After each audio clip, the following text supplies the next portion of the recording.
Hello and welcome. यह video lecture chapter 2 factor theorem पर based है और यह एक इम्पॉर्टेंट वीडियो लेक्चर होने जा रहा है क्योंकि इसमें हम फैक्टर थ्योरम के कॉन्सेप्ट को अच्छे से समझेंगे और जानेंगे कि पॉलिनोमियल की फैक्टराइजेशन में फैक्टर थ्योरम का क्या रोल है और किस तरह से फैक्टर थ्योरम की मदद से हम आसानी से पॉलिनोमियल्स को फैक्टराइज कर सकते हैं। और शुरुआत में ही मेरी आपसे रिक्वेस्ट है कि अगर आपको ये वीडियो लेक्चर्स यूजफुल लग रहे हैं तो आप इस चैनल को सब्सक्राइब करें, लाइक, शेयर एंड कमेंट कर हमें मोटिवेट कीजिए ताकि हम इस तरह का कंटेंट आगे भी बनाते रहें। फैक्टर थ्योरम को स्टार्ट करने से पहले हमें रिमाइंडर थ्योरम का कॉन्सेप्ट समझना होगा क्योंकि फैक्टर थ्योरम में रिमाइंडर का बहुत बड़ा पार्ट है। रिमाइंडर थ्योरम क्या है? रिमाइंडर थ्योरम एक मेथड है जो हमें रिमाइंडर बताती है क्या होगा बिना एक्चुअली डिवाइड किए जब कोई लीनियर पॉलिनोमियल किसी बड़े पॉलिनोमियल को डिवाइड करता है। रिमाइंडर थ्योरम को कह सकते हैं कि एक मेथड है जब कोई लीनियर पॉलिनोमियल किसी दूसरे पॉलिनोमियल को डिवाइड करता है तो बिना एक्चुअली डिवाइड किए सीधे रिमाइंडर दे देती है। रिमाइंडर होता है पीए। तो यहाँ पर ये बताया गया है कि अगर पीएक्स कोई पॉलिनोमियल है जिसकी डिग्री 1 और 1 से बड़ी है, यानी लीनियर या क्वाड्रेटिक, क्यूबिक कोई भी तरह का पॉलिनोमियल है और उसको कोई लीनियर पॉलिनोमियल x माइनस ए डिवाइड करता है तो रिमाइंडर सीधे मिल सकता है पीए। ये आगे जाके हमें फैक्टर थ्योरम में मदद करता है क्योंकि अगर रिमाइंडर 0 हो जाएगा तो x माइनस ए फैक्टर हो जाएगा पीएक्स का। रिमाइंडर थ्योरम को समझने के लिए हम एक एग्जांपल लेते हैं, जैसे कि px हमारे पास x² + 2 है और एक लीनियर पॉलिनोमियल है x+2। हम जानना चाहते हैं कि अगर x+2 x² + 2 को डिवाइड करे तो रिमाइंडर क्या होगा। रिमाइंडर थ्योरम क्या करती है? डायरेक्ट रिमाइंडर देती है। कैसे देती है? हम इसको 0 कर देते हैं और x क्या आ गया? -2। अगर हम इसमें -2 पुट कर देंगे पॉलिनोमियल में, x को रिप्लेस कर देंगे -2 से, तो हमारे को रिमाइंडर मिल जाएगा 6। रिमाइंडर है 6। बिना लॉन्ग डिवीजन के रिमाइंडर थ्योरम से हमें रिमाइंडर मिल गया है। लेकिन सपोज हम एक्चुअली डिवाइड करते तो देखें रिमाइंडर क्या होता। हम x से इसको मल्टीप्लाई कर रहे हैं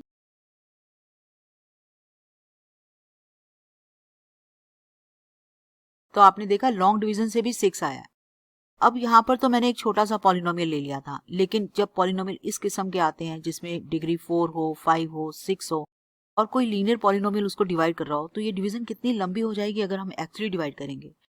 लेकिन अगर हमें डायरेक्टली पता चल जाए कि रिमाइंडर क्या है तो इससे बड़ी बात क्या होगी। तो रिमाइंडर थ्योरम क्या करती है? डायरेक्ट रिमाइंडर बताती है कि क्या होगा बिना एक्चुअली लॉन्ग डिवीजन के।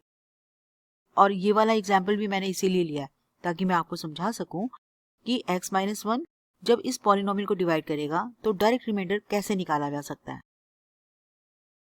इस पॉलिनोमियल को x-1 डिवाइड कर रहा है और हमें बताना है कि रिमाइंडर क्या है। हम लॉन्ग डिवीजन मेथड नहीं फॉलो करेंगे, हम रिमाइंडर थ्योरम से रिमाइंडर निकालेंगे। तो इस पॉलिनोमियल का हम नाम रख देते हैं px और इसको 0 कर देते हैं। x क्या आ गया? 1। अगर हम इस x को 1 से रिप्लेस कर देंगे तो रिमाइंडर मिल जाएगा। ये हमें रिमाइंडर दे देगा। अब ये हो जाएगा 1⁴ 1 क्यूब -2 टाइम्स 1 का स्क्वायर +1 +1 और 1 + 1 -2 +1 +1, ये कट गया 2। अब फैक्टर थ्योरम में रिमाइंडर थ्योरम की क्या जरूरत है? अब आप खुद ही सोचिए, सपोज यहाँ 0 आ जाता, इसका मतलब तो ये हो जाता ना कि x-1 इसको फुली डिवाइड करता है, यानी कि x-1 इसका फैक्टर है। इसका मतलब ये हुआ कि अगर हम जानना चाहते हैं कि x-a px का फैक्टर है तो हम p ऑफ a निकालेंगे और अगर वो 0 हो गया तो फैक्टर है। यानी कि रिमाइंडर थ्योरम की मदद से हम रिमाइंडर निकालेंगे और रिमाइंडर 0 आ गया तो हम कह देंगे कि x-a इसका फैक्टर है। अब हम देखेंगे कि फैक्टर थ्योरम में रिमाइंडर थ्योरम का क्या रोल है। फैक्टर थ्योरम है, अगर px कोई पॉलिनोमियल है जिसकी डिग्री 1 और 1 से बड़ी है, a कोई नंबर है, तो x-a px का फैक्टर होगा अगर p ऑफ a 0 हो जाएगा। p ऑफ a है क्या? जब x-a px को डिवाइड करेगा तो p ऑफ a रिमाइंडर है। रिमाइंडर अगर 0 हो गया तो x-a px का फैक्टर कहलाएगा। तो इस तरह से रिमाइंडर निकालने में जो मदद होती है वो रिमाइंडर थ्योरम की मदद से होती है। तो बेसिकली x-a px का फैक्टर होगा अगर p ऑफ a 0 हो जाएगा और अगर हमें ऐसा कोई नंबर मिल गया कि px में पुट करने से वो 0 दे देता है तो हम कह देंगे कि x-a px का फैक्टर है। तो इस थ्योरम को दो तरह से लिया गया। अगर px कोई पॉलिनोमियल है और x माइनस a फैक्टर है px का, तब रिमाइंडर 0 होगा, तो p ऑफ a 0 हो जाएगा। ये है फर्स्ट पार्ट। यानी अगर x minus a is factor of px then p of a is 0। ये है हमारा फर्स्ट पार्ट। दूसरी बात, अगर हमारे पास px एक पॉलिनोमियल है और हमें एक ऐसा नंबर मिल गया है a जिस पर ये पॉलिनोमियल की वैल्यू 0 आ जा रही है, यानी p ऑफ a 0 हो गया है, देन हम कह सकते हैं कि x minus a is factor of px। p of a 0 होने पर x माइनस a px का फैक्टर बन जाएगा। फिर से डिफाइन करते हैं इसको। px is polynomial of degree greater than equal to 1। px अगर कोई पॉलिनोमियल है जिसकी डिग्री 1 और 1 से बड़ी है, तो पहली बात, अगर x माइनस a फैक्टर है px का, इस फैक्टर ऑफ px, इस समय हमारे पास x माइनस एक नोन चीज है, वो px का फैक्टर है, हमें मालूम है, तब p ऑफ a 0 होगा, रिमाइंडर 0 आएगा। सेकेंडली, अगर हमें कोई नंबर मिल गया है a जो पॉलिनोमियल को 0 बना देता है, देन हम खुद ही कह देंगे कि x minus a is factor of px। एक एग्जाम्पल से और समझते हैं इसे। अब एक छोटा सा एग्जाम्पल लेते हैं, जैसे कि x square minus 4, x minus 2। हम जानते हैं कि x माइनस 2 इसका फैक्टर है, क्योंकि ये इसे फुली डिवाइड करेगा। हम जानते हैं कि x स्क्वायर माइनस 4 की factorization x minus 2 x plus 2 है, तो हम जानते हैं कि x माइनस 2 इसका फैक्टर। अब देखते हैं कि p ऑफ a क्या होगा। यहाँ a क्या है? a है 2। हम क्या करेंगे, x माइनस 2 को 0 करो, तब भी आप a को निकाल सकते हैं, ये a होता है। अगर हम जानना चाहते हैं कि a क्या है, तो हम x माइनस 2 को 0 करके x की वैल्यू निकाल लें, ये हमेशा a होती है। अब p ऑफ a यानी कि p ऑफ 2 निकालते हैं। अगर आप p ऑफ 2 निकालोगे तो आप देख लीजिए रिमाइंडर 0 आ रहा है। तो इसका फर्स्ट पार्ट है कि अगर x माइनस 2 इस px का फैक्टर है, तो p ऑफ 2 0 आ गया है। दूसरा, अगर हमारे को ये ना पता होता, ये सब ना पता होता हमको, अब हम एक और वैल्यू ले लेते हैं -2। हम p ऑफ -2 सॉल्व करते हैं और हमारे पास ये 0 आ जाता है।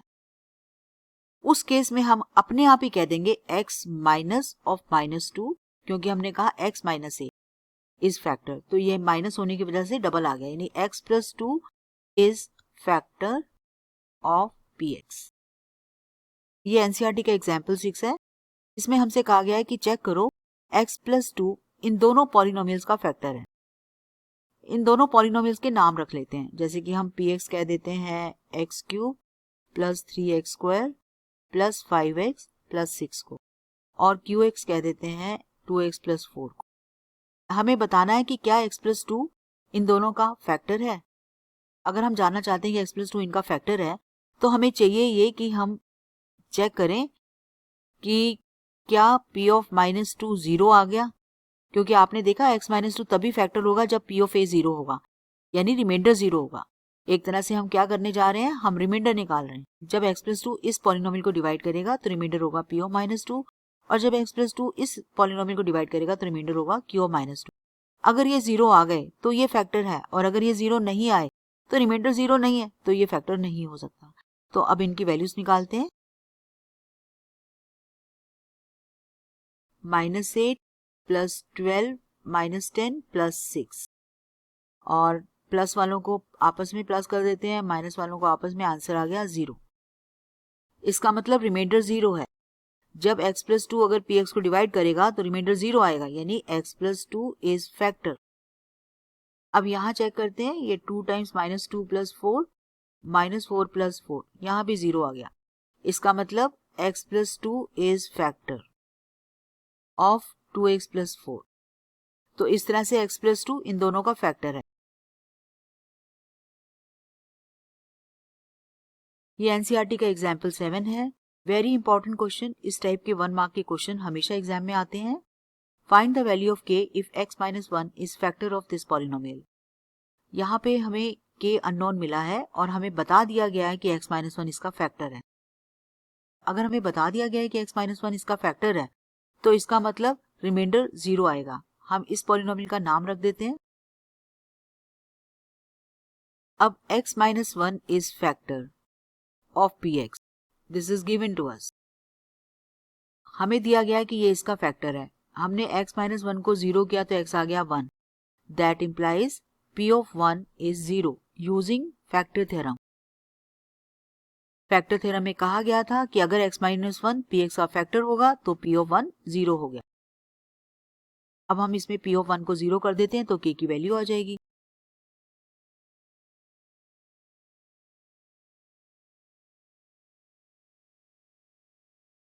k की वैल्यू आ गई -3। ये आंसर है।